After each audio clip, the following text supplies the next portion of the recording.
Okay అండి, ఈరోజు నుంచి మనం టెక్స్ట్ బుక్స్ అన్నీ కంప్లీట్ చేసుకుంటాము. సో ఈరోజు తెలుగు తోట third lesson third class Telugu తోట అనమాట. ఫస్ట్ 3 లెసన్స్ మనం ఫినిష్ చేసుకున్నాం ఈరోజు. ఓకే, మనం విషయ సూచిక చూసినట్లయితే ఫస్ట్ 3 లెసన్స్ తెలుగు తల్లి, మర్యాద చట్టం, మంచి బాలుడు ఈ సెషన్లో చూసుకుందాము. తెలుగు తల్లి ఇతివృత్తం ఏంటంటే దేశభక్తి, ప్రక్రియ గేయ ప్రక్రియ, మర్యాద చట్టం హాస్యం, పరమానంద శిష్యుల కథ ఉంటుంది కదండి, ఆ కథ అంటే ప్రక్రియ కూడా కాదు. మంచి బాలుడు ఒక ముసలమ్మని రోడ్డు దాటడానికి హెల్ప్ చేస్తాడు చూడండి, ఆ లెసన్ అనమాట. ఇతివృత్తం హెల్ప్, సహానుభూతి.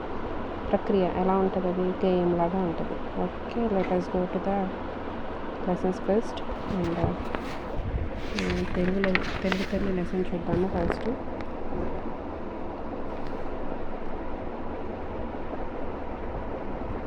కల్పవల్లి అంటే ఏంటంటే అర్థం కోరిన కోరికలు తీర్చేది. చంద్రశాల చెలువరాతి మేడ. అనుంగు ప్రియమైన, చనవోయి వెళ్ళవోయి, కనవోయి చూడవోయి. కల్పవల్లి కోరికలు తీర్చేది. జాబిల్లి చందమైన తెలుగు చంద్రశాల చెలువరాతి మేడ. కనబోయి చూడబోయి రేడు రాజు. అనుంగు ప్రియమైన, సుదూరం చాలా దూరం. చనబోయి వెళ్ళబోయి నవయుగం కొత్త కాలం. నిర్భయంగా, భయం లేకుండా, నిశ్చయంగా, నమ్మకంగా, తప్పనిసరి. ఈ లెసన్ రాసిన రైటర్ ఎవరండి? రచయిత శ్రీరంగం శ్రీనివాసరావు. శ్రీ అని పిలుస్తాం నేను. మహాప్రస్థానం తెలుగు కవిత్వాన్ని ఒక మలుపు తిప్పిన రచన.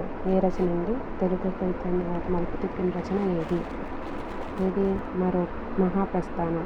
ఈయన రాసి ఇంకో 2 రచనలు ఉన్నాయి. మరో ప్రస్థానం, ఖడ్గ సృష్టి. ఈయన స్వీయ చరిత్ర ఏంటి? అనంతం. నెక్స్ట్ మనం ఈ మాసం పాటకి వెళ్తే తల్లి భారతి వందనము. తల్లి భారతి వందనము, నీ ఇల్లే మా నందనము. ఇది ఏ అలంకారం ఉందండి ఇందులో? అంత్యానుప్రాస అలంకారం. ఇది రాసిన రైటర్ ఎవరు? దాశరథి కృష్ణమాచార్య. నిరంకుశతత్వం మీద ధిక్కార స్వరం వినిపించిన కవి. నిజాం రాచరికం నుంచి తెలంగాణ విమోచన మేలుకొరకు పాడిన వారెవరు? దాశరథి కృష్ణమాచార్య. పద్యాన్ని పాటని కూడా సమానంగా నిర్వహించిన కవి ఎవరు? దాశరథి కృష్ణమాచార్య. దీని రచనలండి అగ్నిధార, రుద్రవీణ, మహాంధ్రోదయం, తిమిరంతో సమం. యాత్రాస్మృతి స్వీయ చరిత్ర. శ్రీశ్రీ గారిది అయితే అనంతం. ఆంధ్రప్రదేశ్ రాష్ట్ర ఆస్థాన కవిగా ఉన్నారు. ఐకమత్యం అని ఈ మాసపు కదండి. ఇందులో ఒక రైతు ఉంటాడు. ఆ రైతుకి 3 కొడుకులు అనమాట.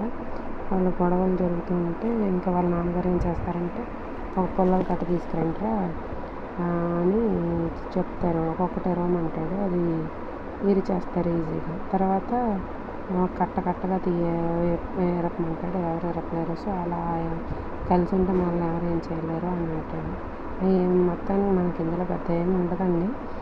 జస్ట్ ఊరి పేరు రామాపురం. ఆయన ఏంటిది, ఆయన ప్రొఫెషన్ ఏంటి, రైతు. ఎంతమంది పిల్లలు? 3. ఇక్కడ ఈ మాసపు కథలో కవి ఎవరు? Leo Tolstoy. ఈయన ఎక్కడి నుంచి వచ్చారు? రష్యా. ఓకేనా. ఈయన రాసిన కథ నవలలో యుద్ధం, శాంతి, అన్నా కెరెనినా, వార్ అండ్ పీస్, అన్నా కెరెనినా. నెక్స్ట్ మర్యాద చేద్దాం లెసన్ మొత్తం మీరు చదివేయండి ఒకసారి, ఊరికే అర్థమైపోద్ది. రాజ్యం, కళింగ రాజ్యం. అందులో పరమానంద అనే ఒక ఆయన ఉంటాడు. ఆయనకు 12 మంది శిష్యులు అన్నమాట. ఒకసారి మీరు లెసన్ చదువుకోండి, నేను ఇంపార్టెంట్ వరకు చెప్తాను. ఒరే పరమానందం, ఒరే పరమా అంటూ కేకలు వేసింది ఎవరు? పరమానంద శిష్యుని ఫ్రెండ్ ఒక ఆయన వేరే ఊరి నుంచి వస్తారు. ఆయన పేరు పేరయ్య.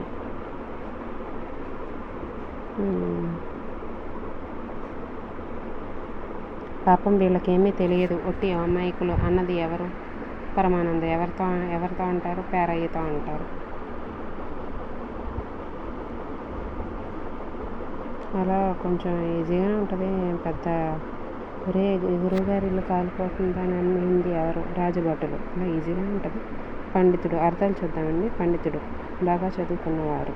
అమాయకత్వం, తెలియనితనం. అఘాయిత్యం, చేయరాని పని, బిక్కముఖం, ఏడుపు మొహం, అతిథులు అనుకోకుండా ఇంటికి వచ్చేవారు, అలికిడి, శబ్దం, కుమ్మరించడం, ఒక్కసారిగా పోయడం, సన్మానించడం, గౌరవించడం. నెక్స్ట్ రేలా రేలా, జానపదం అండి, చదివేసుకోండి ఊరికే అర్థమైపోద్ది. నెక్స్ట్ ఈమాసపు కథ, జింక. ఇది ఒక ఈసప్ కథ. అది ఏంటంటే జింక వాటర్ తాగడానికి వెళ్తుంది. వాటర్లో దాని కొమ్ములు చూసుకొని చాలా అందంగా ఉన్నాను నేను అని భలే సంబరపడిపోద్ది. తర్వాత కాళ్ళు చూసుకొని ఏంటి నాకు కాళ్ళు ఇంత సన్నగా అని తిట్టుకుంటుంది. తర్వాత వేటగాడు వస్తే పారిపోతుంటే కొమ్ములు చెట్ల కొమ్మల్లో ఇరుక్కుపోయి ఇబ్బంది పడుతుంది. కానీ దానికి కాళ్ళు అంటే ఇబ్బంది లేదు కాబట్టి ఆ కాళ్ళు బాగా ఫాస్ట్గా ఉంటాయి కాబట్టి ఇంకా దానికి పరిగెత్తుకొని వెళ్ళిపోయి తర్వాత కాళ్ళనే తిట్టుకున్నాను కానీ అవే నాకు పనికి వచ్చినాయని పొగుడుకుంటుంది అన్నమాట. దానికి ఇందులో పెద్దగా ఏమీ ఉండదండి. ఈసప్ కథలు ఎన్ని వేల సంవత్సరాలు నాటి క్రితం అని అడిగితే 2500 సంవత్సరంలో. నెక్స్ట్ మంచి బాలుడు, తల మెలమెల ఇలాంటివి ఏం పదాలండి? జంట పదాలు. హోరు జోరు ఏమవుతుంది? ప్రాస పదాలు అవుతాయి. వడి, వేగం అర్థాలండి. వడి, వేగం, ముసలి, దుర్బలులు, బలం లేని వారి. ఇది ఒకసారి టెట్కి కూడా వచ్చింది, చూసుకోండి ఒకసారి. నెక్స్ట్ మంచి బాలుడు అనే లెసన్ రాసింది ఎవరు? ఆలూరి బైరాగి. మానవుడు అస్తిత్వ వేదాన్ని కవిత్వంగా వెలువరించిన వారు ఎవరు? ఆలూరి బైరాగి. చీకటి మెడలు, నూతిలో గొంతుకలు, ఆగమగీతి, దివ్యభవనం అనే రచనలు ఎవరివి? ఆలూరి బైరాగి. చీకటి మెడలు, నూతిలో గొంతుకలు, ఆగమగీతి, దివ్యభవనం. దీనికి ఏ పురస్కారం వచ్చింది? కేంద్ర సాహిత్య అకాడమీ పురస్కారం. చెప్పాను కదండి ఇందాక, గడగడ, తళతళ, మిళమిళ ఏంటి? జంట పదాలు. నెక్స్ట్ ఏకవచనం, బహువచనాలు అయ్యే ఎంత ఇబ్బంది ఏం కాదులని రాసేస్తారు మీరు. నెక్స్ట్ వాక్యం చివరే ఉంటుందండి వాక్యాంత బిందువు. దీన్ని ఇంకొక పేరు పూర్ణ విరామం. ఆపి చదవడానికి ఏమి ఉపయోగిస్తాం? కామన్ తెలుగులో అంటే స్వల్ప విరామ చిహ్నం. కలపండి చేయి. ఎవరు దీన్ని రచించింది ఎవరు? దేవులపల్లి వెంకటకృష్ణ శాస్త్రి. అచ్చమైన తెలుగు కవి ఈయన దేవులపల్లి.